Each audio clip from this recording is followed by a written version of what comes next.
Welcome to episode 4 of No Filter with Gio. I'm your host, Giovanni Galarza, reporting from Los Angeles, California. Got a ton to get into. We're going to talk about the NBA playoffs, the NBA draft, some UFC, some soccer as well. So hopefully you keep up with the show. But let's open up the episode with the playoff game that just concluded between the Minnesota Timberwolves and the San Antonio Spurs, and the shocking ejection of Victor Wembanyama in the second quarter after committing a flagrant 2 foul and hurting Naz Reid right in the neck. It was a very shocking moment to watch on live. And while the referees were reviewing the video, the broadcasters, Reggie Miller, Mike Tirico, and Jamal Crawford, were like, whoa, this looks like a flagrant 2 foul. It doesn't look like a flagrant 1. And there was a build-up that was gaining steam as you were watching the broadcast. You're like, are they actually going to eject Wemby? Is this really going to happen? And the referees ejected Wemby, and he deserved it. It was a bad flagrant call. And you know what? Credit to the Minnesota Timberwolves for staying in the game, and credit to the San Antonio Spurs for not being discouraged and continuing to play hard. This was a close game. The Timberwolves barely won. Anthony Edwards had 36 points, 6 rebounds, and went 3 for 5 from 3. Naz Reid came off the bench, scored 15 points, and scored 9 and had 9 rebounds. Also, a Rudy Gobert offensive sighting, which was shocking to witness. Gobert scored a few points in the fourth quarter and even hit a free throw as well. So this game had it all if you're looking for a great drama, and it was great. Now, let's talk about the blowout of today, which was the 76ers and the New York Knicks, which the Knicks were just ridiculous. The Knicks shot 25 from 44 from three-point range. An incredible 57%. Yikes, that is incredible. Credit to the New York Knicks for closing the series out. The Sixers hit their ceiling after they eliminated the Boston Celtics, and the Knicks were just overmatched them in every asset. I know Joel Embiid missed one game, but he wasn't much of a factor. This team, the Knicks, are just the team of destiny right now. The Knicks are back to the Eastern Conference Finals in back-to-back years, which is an incredible feat. They have not done that since the 90s.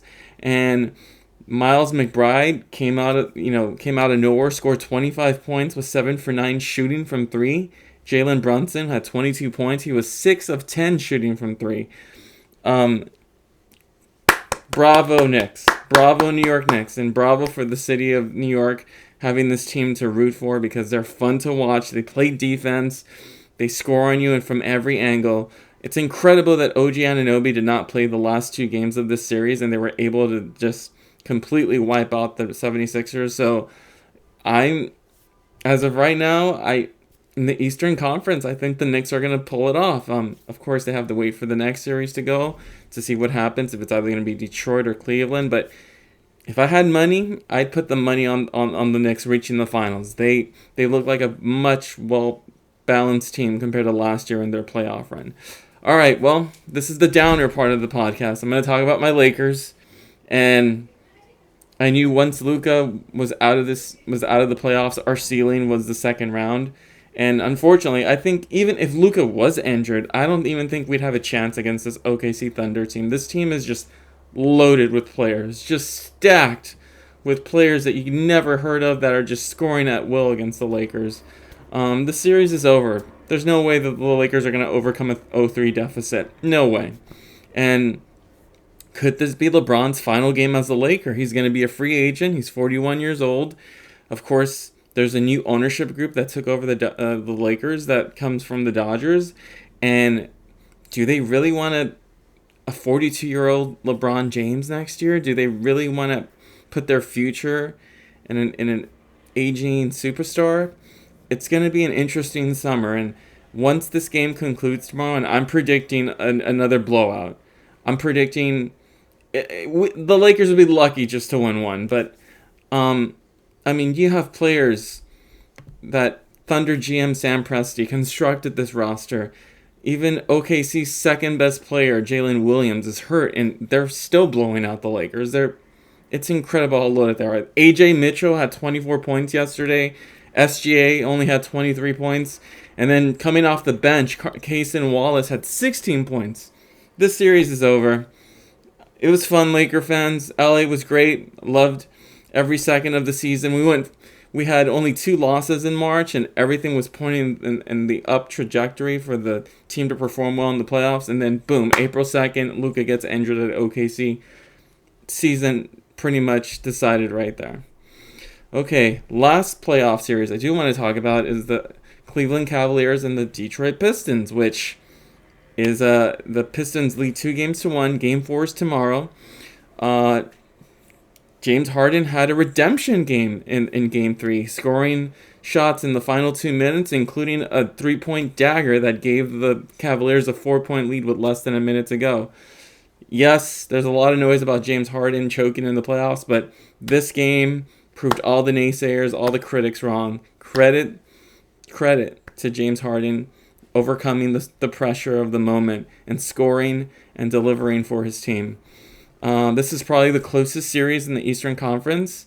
The Cavs are undefeated at home in the playoffs, and I think tomorrow the Pistons get the win. I think they were so close to winning Game 3. It was a neck and neck battle, and it got to 1 point where the Pistons were down by 1 point, and then James Harden just took over. So I still think the Cleveland Cavaliers are the better team. They have home court advantage, and it seems like this could be a series where home court matters the most, and whoever is at home is going to win the games. And fortunately, the Detroit Pistons are the number 1 seed, so should there be a Game 7, they'd be favored at home. We'll see what happens tomorrow night, but hey, I'm hoping for a great series, and hopefully an opponent that could give the Knicks a matchup, and that way we're entertained and not have to watch another sweep.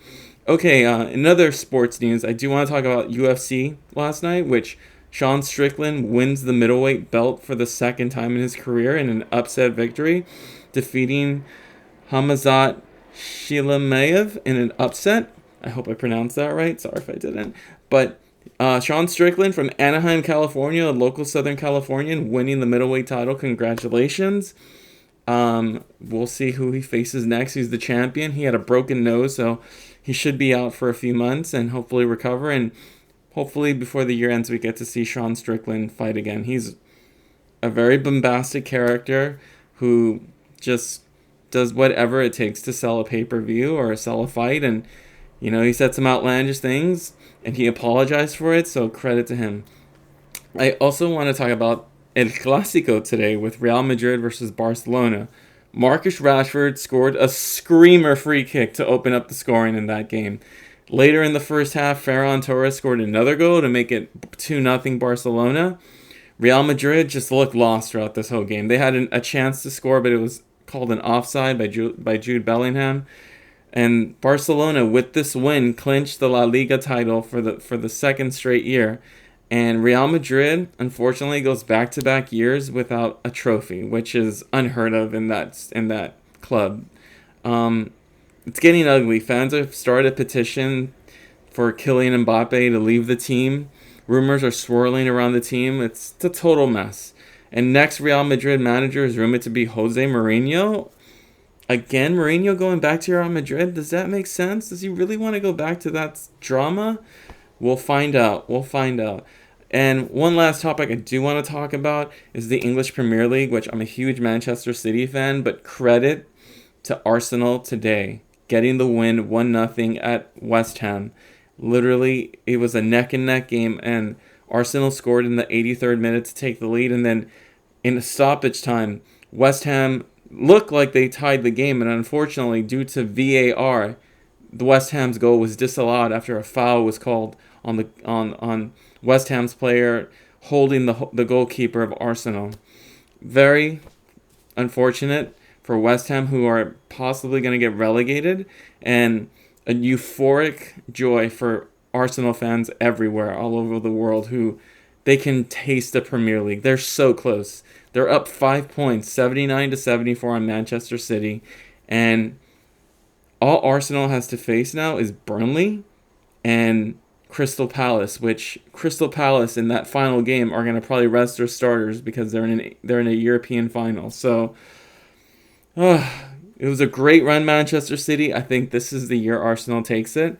Should there be a miracle and we manage to win 2 games and they manage to lose 2 games, I'd be shocked and surprised, but we'll see what happens.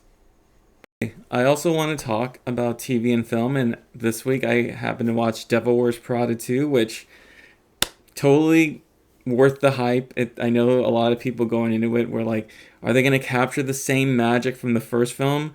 And incredibly, they managed to find a way to weave the story together from the first film to the sequel, and it's well done.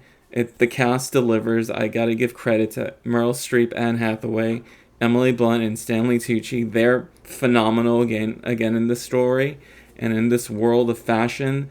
The film lives up to the hype, and if you're looking for a crowd pleasing, a light watch, it's not a romantic comedy, but it's a comedy definitely. I highly recommend going to see Devil Wears Prada, and your significant other will thank you because it's a great experience. This week I'm watching Mortal Kombat 2, if you haven't seen Mortal Kombat 1, it's currently streaming on HBO Max, so if you want to catch up, Mortal Kombat 2 is performing really well at the box office. It had a strong box office this week, and it's going to probably be the number 2 highest rated or highest grossing film of the weekend behind Devil Wears Prada 2. And yeah, tune in for next week for that review. I do want to give a shout out to a show that's ending season 1 tonight, which is Rooster on HBO. I'm about to watch it, about to finish the season after this podcast is recorded. I'll have a report next week to talk about it. But season 1 has been nothing but phenomenal TV. It's been great, lighthearted. Steve Carell, he is such a blessing to be back on TV. He's so funny, and the whole cast of the show delivers. I also want to talk about Euphoria, which continues to be the must-see TV show every Sunday night. I will have a review next week to talk about Euphoria. I'm a few episodes behind, but there's a lot of discussion about each episode on social media, and there's some light spoilers, and I won't spoil that for you guys, but I do want to talk about it next week. And another show I'm watching is I'm halfway through Running Point on Netflix, which as of right now, it's performing really well, but it has not been renewed for season 3, but the showrunners remain optimistic. It's a fictional take on Jeannie Buss, the owner of the Lakers, and her world that she experiences being the owner and all the drama that comes with players, sponsorships, the team, her family. It's a really well done show. It's really funny. Definitely recommend it. It's 30 minutes each episode. It's very light. It's very smooth. Definitely worth time watching.